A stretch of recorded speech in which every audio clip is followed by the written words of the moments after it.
이 시간 하늘의 평안이 우리 무등교회 모든 성도와 가정과 개인에게 임하기를 기도합니다. 우리 누가복음 13장 1절로 5절의 말씀을 함께 보겠습니다. 누가복음 13장 1절로 5절입니다. 그때 마침 두어 사람이 와서 빌라도가 어떤 갈릴리 사람들의 피를 저희의 제물에 섞은 일로 예수께 고하니, 대답하여 가라사대 너희는 이 갈릴리 사람들이 이같이 해 받음으로써 모든 갈릴리 사람보다 죄가 더 있는 줄 아느냐? 너희에게 이르노니 아니라. 너희도 만일 회개치 아니하면 다 이와 같이 망하리라. 또 신라함에서 망대가 무너져 치어 죽은 18사람이 예루살렘에 거한 모든 사람보다 죄가 더 있는 줄 아느냐? 너희에게 이르노니 아니라. 너희도 만일 회개치 아니하면 다 이와 같이 망하리라. 아멘. 네, 여러분, 제7일 안식일 예수 재림교인으로서 이 사진의 남자처럼 재림 성도다운 기쁨의 삶을 살고 계십니까? 정말인가요?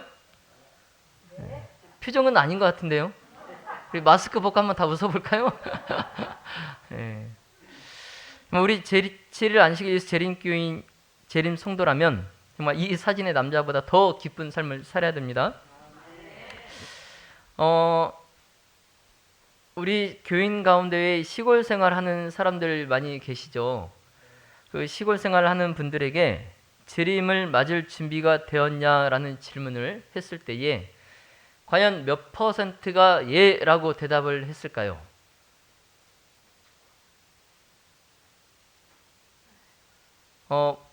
무려 100%가 재림 준비가 아직 안 됐다라고 대답을 했다고 합니다.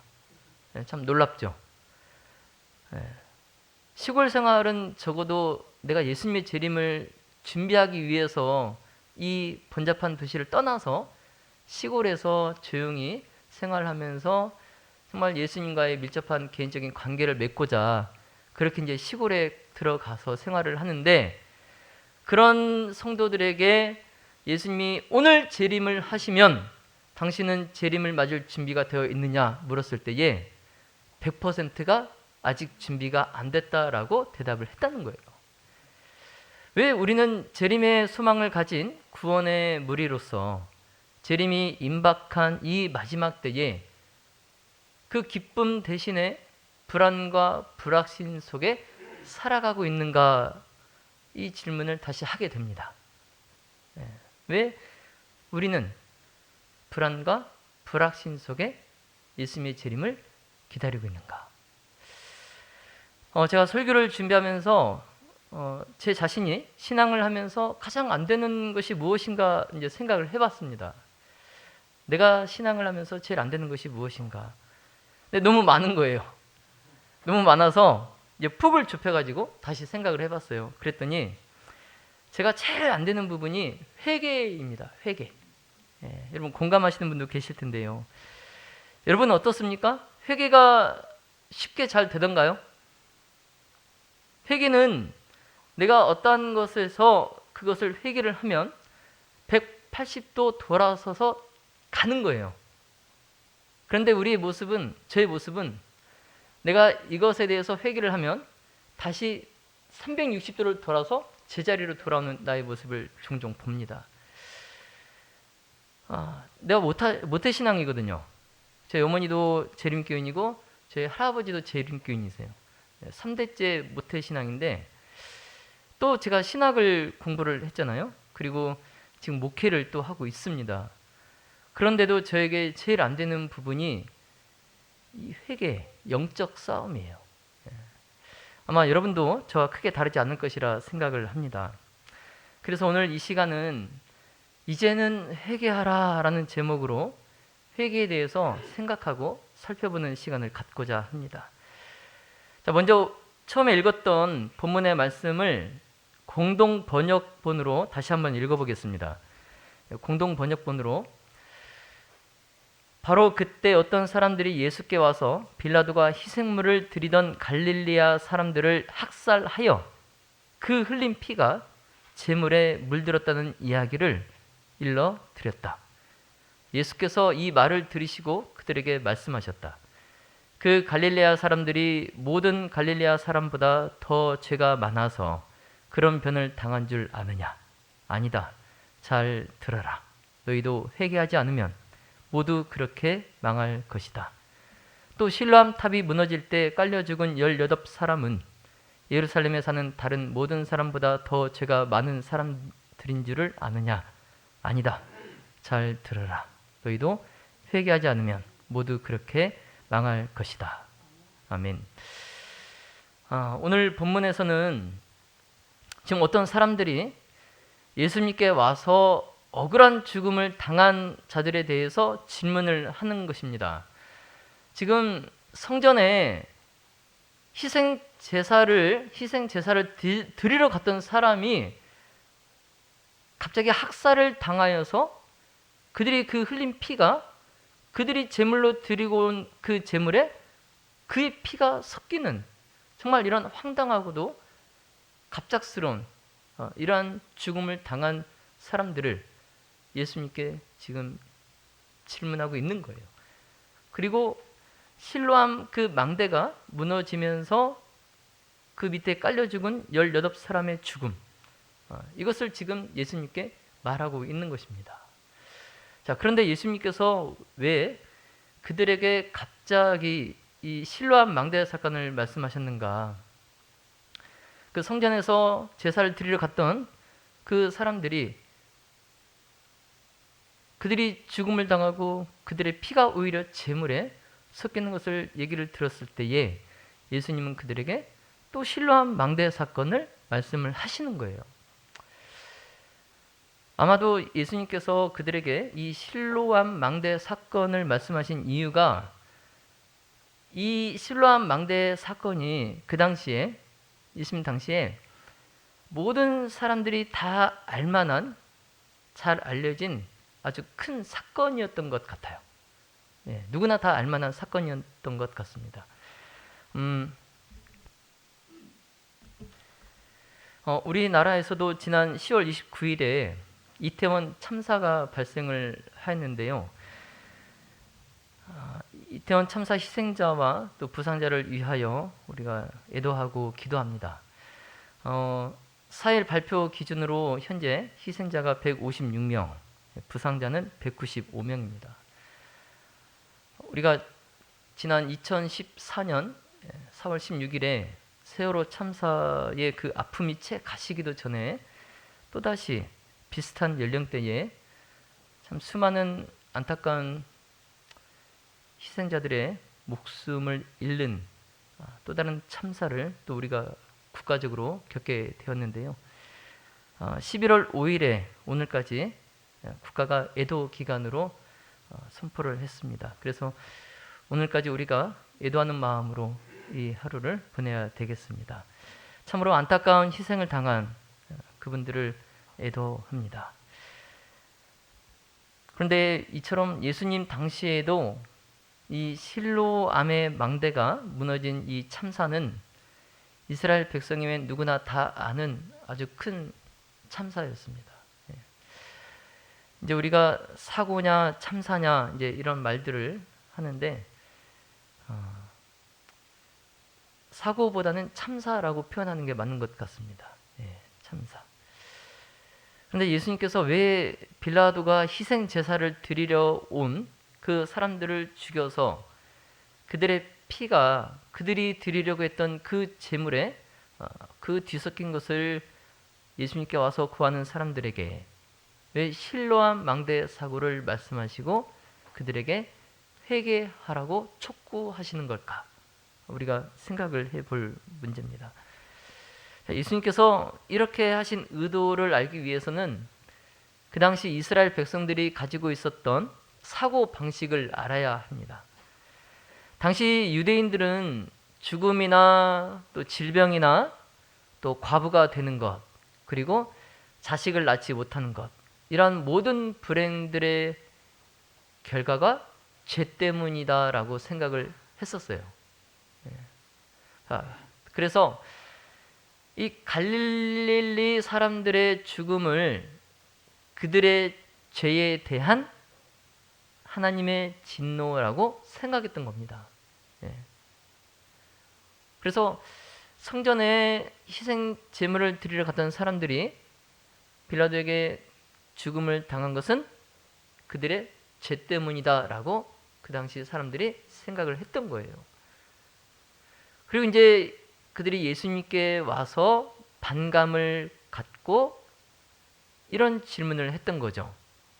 어떤 질문이냐면 요한복음 9장 2절에 제자들이 물어 가로되 랍비여 이 사람이 소경으로 난 것이 네 죄로 인함이오니까 자기 오니까 그 부모니까. 자, 여러분, 죄와 고통의 관계를 어떻게 생각하십니까? 자, 내가 당하는 고통이나 아픔, 상처처럼 이런 어려움들을 겪는 원인을 나의 죄 때문이라고 보십니까? 문제는 세상의 많은 사람들이 그들이 하나님을 믿든지 하나님을 믿지 않든지 간에 자신의 그 불상사를 죄에 대한 결과로 보고 있다는 거예요. 예. 그래서 무슨 말이 나오죠? 자업자득. 자업자득. 근데 이 문제는 예수님 당시에도 열띤 논쟁거리였어요. 예, 이 문제가. 그래서 예수님의 제자들이 지금 길을 가다가 태어나면서부터 시각장애인인 사람을 봤어요. 예, 태어나면서부터 시각장애인인 사람을 보고 저 사람의 부모의 죄에 대해서 질문한 겁니다. 그 시각장애인의 부모의 죄를 질문한 거예요. 그런데 제자들이 예수님께 이렇게 질문한 것은 적어도 성경적인 근거가 있는 것이었습니다. 예. 자, 왜냐하면 출애굽기 20장 5절에 하나님께서 그것들에게 절하지 말며, 우상이죠. 우상들에게 절하지 말며 그것들을 섬기지 말라. 나 여호와 너의 하나님은 질투하는 하나님인즉 나를 미워하는 자의 죄를 갚되 아비로부터 아들에게로 3, 4대까지 이르게 하실 것이다. 이렇게 말씀하셨기 때문에 제자들이 이 성경절을 가지고 그렇게 질문을 한 거예요. 예. 그러니까 유대인들은 이 말씀을 출애굽기 20장 5절에 이 말씀을 모든 사람의 죄에는 각기 그 고유한 형벌이 주어진다라고 생각을 했을 뿐만 아니라 적어도 어떤 경우에는 그 사람의 당하는 고통의 크기를 보면 그 사람의 부모의 죄의 중한 정도를 알 수 있다라고 믿기까지 했습니다. 예. 그러니까 심한 장애를 앓는 사람은 그 부모의 죄가 어떤 거예요? 굉장히 큰 거예요. 그리고 거기에 비해서 뭐 작은 부분의 장애를 앓고 있으면 그나마 죄가 그 부모의 죄가 작은 거다. 이렇게 생각을 했던 거죠. 그래서 유대인들이 당시에 가지고 있었던 질병과 고통에 대한 이해가 이렇습니다. 자, 질병과 고통은 죄에 대한 하나님의 뭐다? 형벌이다. 그리고 죄가 없다면 죽음도 없고 범죄하지 않으면 뭐예요? 질병과 고통도 당하지 않을 것이다. 그리고 병자는 자신의 죄를 다 용서받기 전에는 뭐 할 수 없다? 병이 나을 수 없다. 그리고 사람이 형벌을 받는 분량은 자신의 행위에서 비롯되는 것이다. 이러한 그 질병과 고통에 대한 이해를 이 유대인들이 당시 유대인들이 이렇게 갖고 있었어요. 그러니까 내 자녀가 온전치 못하게 태어나면 이 출애굽기 20장 5절의 그 말씀을 이렇게 이해했던 거예요. 그래서 이스라엘에 어떤 속담이 있습니까? 아비가 신 포도를 먹으면 아들의 이가 시다. 이 속담이 있는 거예요. 네. 자, 그렇다면 정말 하나님께서 이걸 원하셨을까요? 하나님께서? 자, 에스겔 18장 1절로 3절을 보겠습니다. 여호와의 말씀이 또 내게 임하여 가라사대 너희가 이스라엘 땅에 대한 속담에 이르기를 아비가 신 포도를 먹었으므로 아들의 이가 시다고 함은 어찌미뇨? 나 주 여호와가 말하노라. 내가 나의 삶을 두고 맹세하노니 너희가 이스라엘 가운데서 다시는 이 속담을 뭐하리라? 쓰지 못하게 되리라. 아멘. 자, 하나님께서는 하나님을 버리고 우상을 섬기는 죄 말고 그 부모들의 일반적인 죄나 잘못된 그 생활 습관으로 인한 그들의 행악의 결과로 질병과 고통이 유전돼서 부모로부터 3, 4대까지 간다고 말씀하시지 않았어요. 네. 지금 그 죄가 3, 4대까지 간다고 하신 그 죄가 뭐예요? 하나님을 버리고 우상을 섬길 때. 자, 그러나 부모의 일반적인 죄나 그들의 잘못된 생활 습관으로 인한 그 행악의 결과로 그 자녀에게 또 3, 4대까지 질병과 고통이 유전된다? 이건 아니라는 거죠. 네. 자, 그러므로 이스라엘 백성들이 가지고 있었던 이 고통에 대한 잘못된 견해는 누구에게 온 거예요? 예. 지금 이러한 견해들은 누구에게 온 겁니까? 하나님이 아니라 사탄에게 온 거예요. 사탄에게. 자, 시대요소망 471쪽에 영감의 글은 이렇게 말씀하고 있습니다. 죄는 현세에서 형벌을 받는다고 유대인들은 일반적으로 믿고 있었다. 모든 고통은 고통당하는 본인이나 그의 부모의 어떤 잘못에 대한 형벌이라고 생각되어졌다. 모든 고통은 하나님의 율법에 대한 범법에서 초래되는 것이 사실이지만 이 진리는 곡해되어 왔었다. 죄와 죄의 모든 결과의 장본인인 사탄은 사람들로 하여금 질병과 죽음은 죄 때문에 당하는 독단적인 형벌로서 하나님에게서 오는 것으로 생각하게 하였다. 그래서 큰 고통 혹은 큰 재난에 빠진 자들은 큰 죄인으로 간주되는 짐을 뭐하게 되었다? 더 얹어졌었다.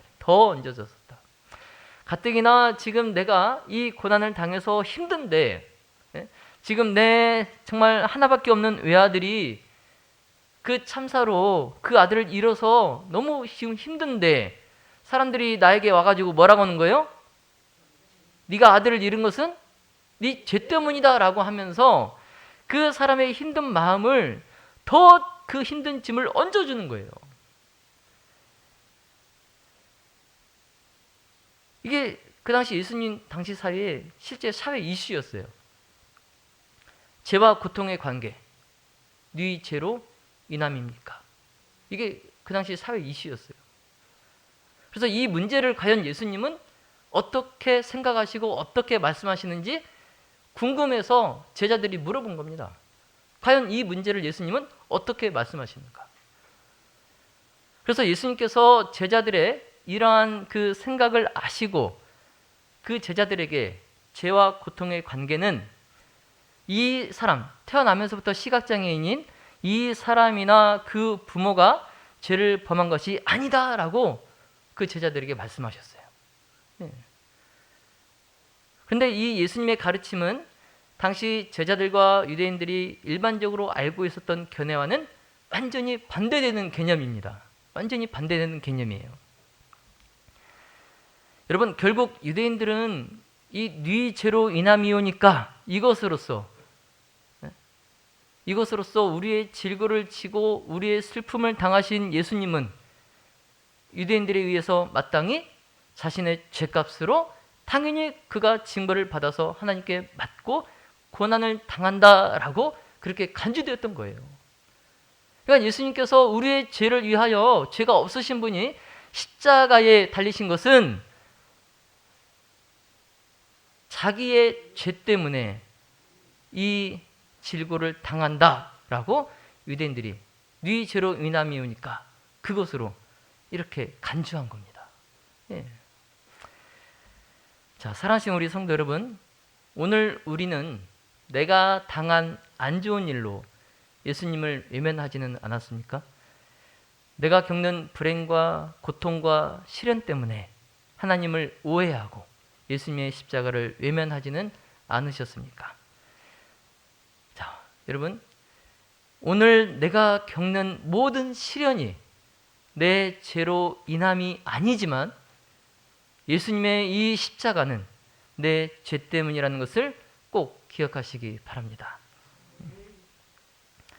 다시 오늘 본문으로 돌아오겠습니다. 본문에서 당시 유대인들이 죽음과 병과 과부됨과 또 무자식 등 이런 모든 불행을 죄의 결과로 여기고 빌라도에게 억울하게 죽임을 당한 그 갈릴리 사람들의 죽음을 그들의 죄에 대한 진노라고 생각하면서 예수님께 반감을 품고 또 이런 질문을 하였지만 예수님께서는 뭐라고 말씀하셨어요?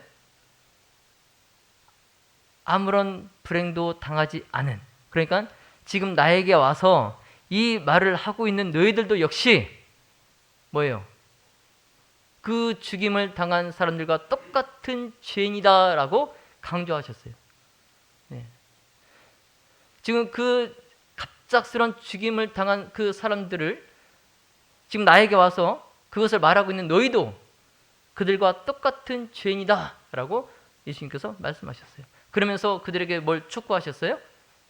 회개. 네. 자, 예수님이 보실 때 희생 제사를 드리러 성전에 갔다가 뜻하지 않게 빌라도에게 죽임을 당한 것이나 또 이 실로암 망대가, 그 튼튼한 망대가 무너지면서 황당하게 18사람이 깔려서 죽임을 당한 것은 아무런 가치가 없는 죽음인 거예요. 예수님께서 보실 때에 그들의 죽음은 가치가 없는 죽음이에요.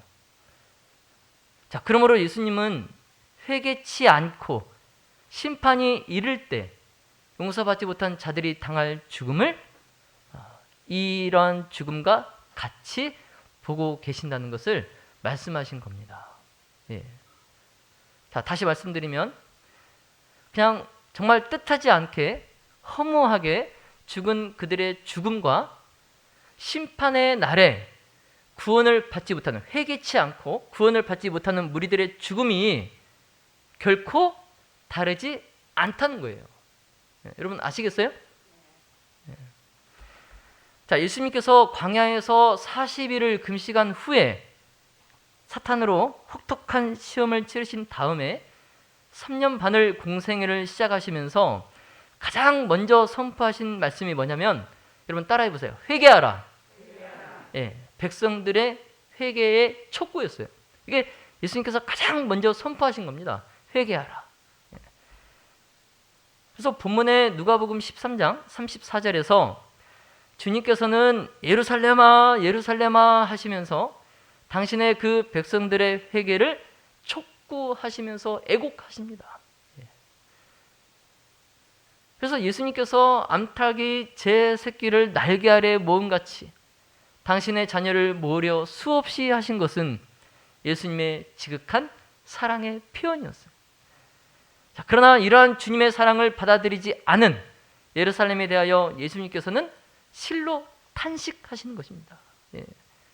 자, 계시록 3장 19절에 무릇 내가 사랑하는 자를 책망하여 징계하노니 그러므로 네가 열심을 내라 회개하라. 아멘.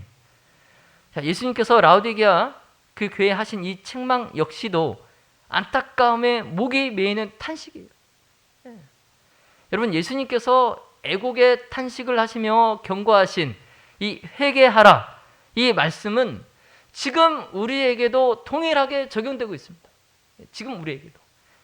여러분, 이제는 우리가 진정으로 회개해야 할 때입니다. 예수님의 탄식하시는 그 음성에 귀를 기울이시기를 바랍니다.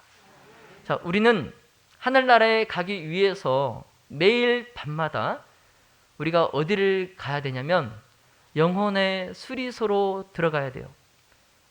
그 영혼의 수리소에 누가 계시냐면 예수님께서 계세요. 그 예수님께 나의 죄를 자복하고 회개함으로 매일 새롭게 해주시는 날마다의 그 칭의를 받아야 됩니다. 예. 그러나 문제는 그 회개가 쉽지 않다는 거예요. 예. 자, 그렇다면 왜 회개가 잘 되지 않는 것일까요? 먼저 이제 결론부터 말씀드리자면 우리의 의지나 노력으로 하려 하기 때문에 그렇습니다. 예. 예전에 그 어떤 사람이 도박에 빠졌는데 그 사람이 이제 다시는 도박을 하지 않겠다는 각오로 자신의 왼쪽 손을 잘랐다고 그래요. 그런데 그 사람이 어떻게 되었을까요? 도박을 이제 하지 않았을까요? 왼쪽 손이 없으니까 화투를 발가락에 꽂아놓고 했다고 그래요. 왼쪽 손이 없으니까 발가락에 화투를 꽂아놓고. 여러분 한번 생각해 보세요. 그 사람이 오죽했으면 도박 때문에 자기 손목을 끊었겠습니까? 아마 그 손목을 끊을 때는 두 번 다시는 내가 절대 도박을 하지 않겠다, 아마 다짐에 다짐을 했을 거예요. 그리고 정말 진짜 자기 왼쪽 손목을 끊었을 겁니다. 그런 대단한 각오와 노력으로 그가 손목을 끊었음에도 그는 다시 도박을 하게 되었어요. 왜 그럴까요? 자신의 손으로 자기의 손목을 자를 정도로 다짐과 노력을 했음에도 불구하고 그 습관을 버리지 못한 이유, 그것은 우리가 악을 버리고 선하게 사는 것은 우리의 노력이나 각오로 되지 않는다는 단적인 예입니다. 우리의 노력이나 각오로 내가 악을 버리고 선하게 사는 거 되지 않아요. 그렇다면 회개를 하기 위해서 어떻게 해야 되겠습니까? 자, 우리가 회개를 하기 위해서 참 숱한 밤을 눈물로 지새우죠. 숱한 날들을 금식으로 보내왔지만 여전히 내 속에 죄가 남아있고 아직도 죄의 생각이 하루가 다르게 자꾸 떠오르는 거예요. 자, 그러므로 우리에게는 노력이나 각오가 필요한 것이 아니라 우리의 삶을 바꿀 수 있는 예수 그리스도가 필요합니다. 자, 회개하기 위해서 우리는 두 가지를 깊이 바라보고 생각해야 됩니다. 자, 그것은 죄와 예수님의 십자가예요. 여러분, 우리는 모두 지성인입니다. 지성인. 그래서인지 우리는 신앙도 이성적으로 해오지 않았나 싶어요. 자, 머리로만 하는 이 신앙에서 이제는 우리가 가슴으로, 몸으로 하는 신앙을 해야 합니다. 백날 읽고 듣고 막 깨닫기만 하고 그것을 실생활의 행동으로 나타내지 않는다면 우리가 아는 것은 백해무익해요. 아무 필요가 없어요. 죄가 우리에게 얼마나 나쁜 것인지, 또 버려야 하는 것인지 알았고 또 회개해야 함을 우리가 깨달았다면 이제는 진정으로 회개해야 합니다. 자, 회개가 잘 안 되고 어렵다면, 매일 죄가 되풀이되고 또 같은 기도가 매일 이어진다면 예수님을 깊이 생각하시고 십자가를 바라보시고 그 회개를 하시기를 바랍니다. 자, 사랑하시는 성도 여러분, 예수 그리스도와 십자가를 바라보시기 바랍니다. 그리고 그 아래에서 회개와 용서를 받게 되시기를 바랍니다. 자, 지금까지 우리는 유대인들의 죄와 고통에 대한 생각과 예수님의 회개의 촉구, 그리고 회개의 경고, 그리고 회개가 안 되는 이유, 그리고 회개하려면 어떻게 해야 되는지 살펴보았습니다. 여러분, 하나님께서는 하나도 빠짐없이 정확하게 모든 사람들의 죄의 기록을 아직도 간직하고 계십니다. 그리고 회개하라는 호소로서 하나님의 자비가 주어져 있는 은혜의 이 시간 동안 이 기록은 계속 펼쳐져 있을 것입니다. 자, 그러나 화이트부인은 죄의 양이 하나님께서 정하신 어떤 분량에 이르게 되면 하나님의 참으심은 그치게 되고 죄인들을 위한 자비의 호소는 더 이상 되풀이되지 않게 될 것이고 하나님의 진노의 역사는 시작될 것이다 라고 말씀하십니다. 여러분, 우리의 죄의 양이 하나님께서 정하신 그 어떤 분량에 이르기 전에 진정으로 회개하게 되기를 간절히 기도합니다. 자, 사랑하시는 우리 믿음의 모든 가족 여러분, 이제는 정말 회개해야 할 때입니다. 우리가 나의 능력으로서 무엇을 하려 하였다면 이제는 겸손히 내 안에서 성령께서 역사하시기를 간구하시기 바랍니다. 자, 우리 모두 성령의 도우심으로 회개하고 날마다 새롭게 되는 칭의를 받아 늘 기쁨과 구원의 확신에 찬 재림 성도의 삶을 살게 되시기를 예수님의 이름으로 축원하며 말씀을 마치겠습니다.